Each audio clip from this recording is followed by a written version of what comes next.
जय श्री राम मित्रों, आप देख रहे हैं भक्ति ज्ञान चैनल। रामायण में ऐसी कई कहानियों का उल्लेख मिलता है जिनको जानकर यह प्रतीत होता है कि संसार में घटित होने वाली प्रत्येक घटना के होने का एक विशेष कारण होता है। हम बेशक उस घटना को छोटा या बड़ा या अनहोनी समझे, किंतु कुछ समय के पश्चात उसके पीछे का मर्म हम समझ पाते हैं। जैसे भूतकाल में एक बार महारानी कैकेयी ने अयोध्या के महाराज दशरथ के प्राणों की रक्षा की थी।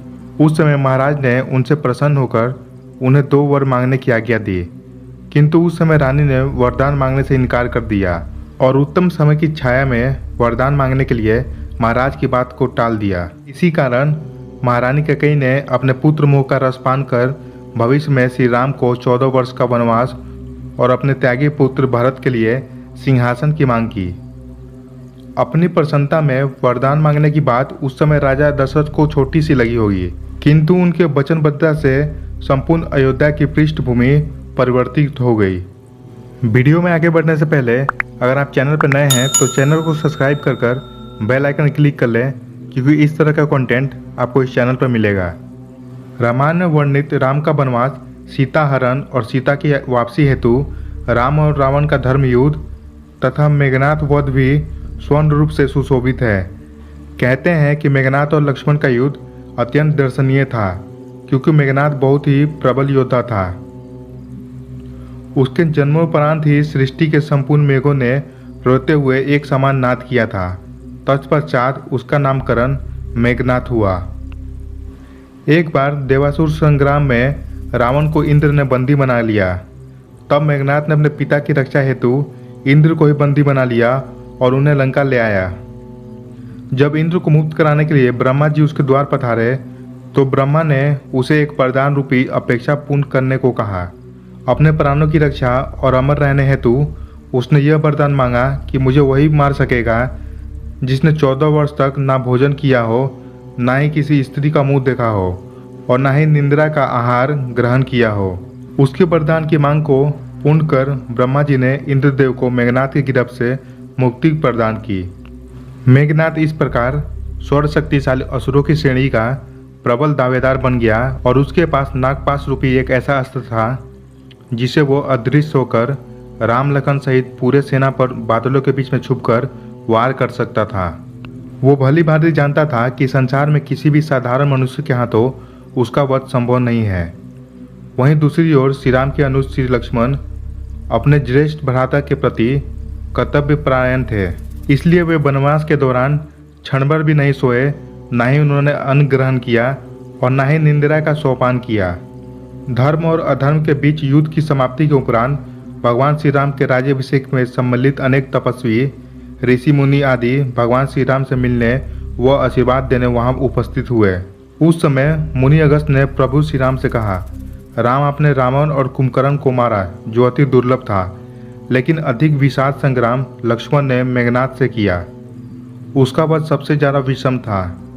गुरु के वचनों को सुनकर प्रभु श्री राम अचंभित हो गए, क्योंकि वे मेघनाथ की प्रबलता और उनके वरदान से अनभिज्ञ थे। तभी अगस्त मुनि उन्हें पूरी बात विस्तार से बताते हुए कहते हैं, मेघनाथ विश्व का एकमात्र ऐसा योद्धा था जिसके पास समस्त दिव्यास्त्र थे। तीनों महाअस्त्र, ब्रह्मा अस्त्र, नारायण अस्त्र और महादेव का पशुपतास्त्र सभी था उसके पास। उसे वरदान था कि उसके रथ पर रहते हुए कोई भी उसे परास्त नहीं कर सकता था। इसी कारण उस समय केवल संसार में वही एक ऐसा योद्धा था जिसने अति महारथी होने का स्तर प्राप्त किया था। उसने स्वयं भगवान रुद्र से युद्ध की शिक्षा प्राप्त की और समस्त शस्त्र प्राप्त किए। उसकी शिक्षा प्राप्त होते ही रुद्र ने स्वयं कहा कि उसे इस संसार में कोई भी पराजित नहीं कर सकता, क्योंकि उसका वध केवल लक्ष्मण के ही हाथों होना संभव था।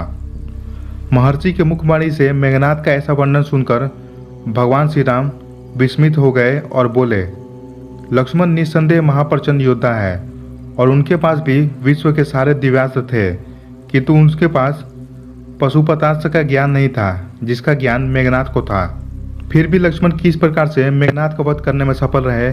आप ऐसा क्यों कह रहे हैं कि केवल लक्ष्मण ही उसका वध कर सकते थे?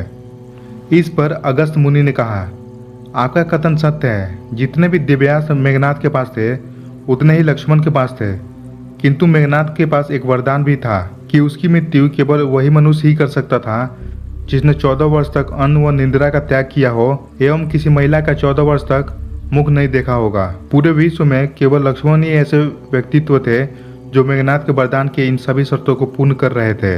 इसी कारण लक्ष्मण मेघनाथ पर विजय प्राप्त कर सकते थे।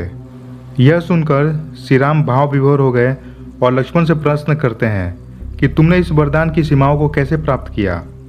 लक्ष्मण ने विनम्रता से कहा, आप और माता सीता एक कुटिया में सोते थे तो मैं रात पर धनुष पर बाढ़ चढ़ाए रखवाली में खड़ा रहता था। नींद ने मेरी आंखों पर कब्जा करने का प्रयास तो किया तो मैंने नींद को अपने बाणों से भेद दिया।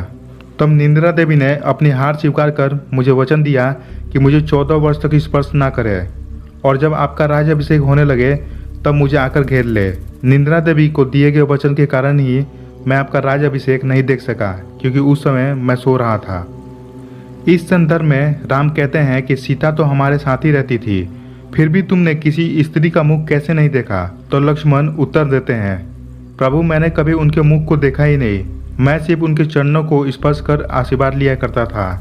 इसलिए जब सुग्रीव ने हमें उनके आभूषण पहचानने को कहा तो मैं सिर्फ उनके पायल को ही पहचान सका क्योंकि मैंने उनके चरणों के उपरांत कहीं और देखा ही नहीं। और रही बात भोजन की, जब आप मुझे भोजन हेतु कंदमूल फल को सेवन करने के लिए देते थे तब आप मुझे उसे ग्रहण करने की आज्ञा प्रदान नहीं करते थे। इसलिए मैं आपके द्वारा दिए गए कंदमूल फल को अपने पास रख लेता था किंतु उसका सेवन नहीं करता था। श्री राम ने अचंभित होते हुए कहा, तो सारे वनवास काल के फल वहीं वन में है। तब लक्ष्मण ने कहा, नहीं भ्राता, उनमें से 7 दिन के फल नहीं है क्योंकि उन 7 दिनों में आपने भी फलों का सेवन नहीं किया था, इसलिए फल आए ही नहीं थे। यह सुनकर प्रभु श्री राम गदगद हो गए और लक्ष्मण के जीवन का ऐसा त्याग देख वहां उपस्थित सभी साधु संत आदि लक्ष्मण के त्याग और समर्पण के आगे नतमस्तक हो गए। तो आशा करता हूं आपको यहां से प्राप्त जानकारी मिल गई होगी कि मेघनाथ को सिर्फ लक्ष्मण ही क्यों मार सकते थे। ऐसे ही और वीडियोस के लिए चैनल को सब्सक्राइब कर बेल आइकन क्लिक कर लें। वीडियो पसंद आए तो इसे लाइक और शेयर करें। तो मिलते हैं एक नए वीडियो के साथ, तब तक जय श्री राम।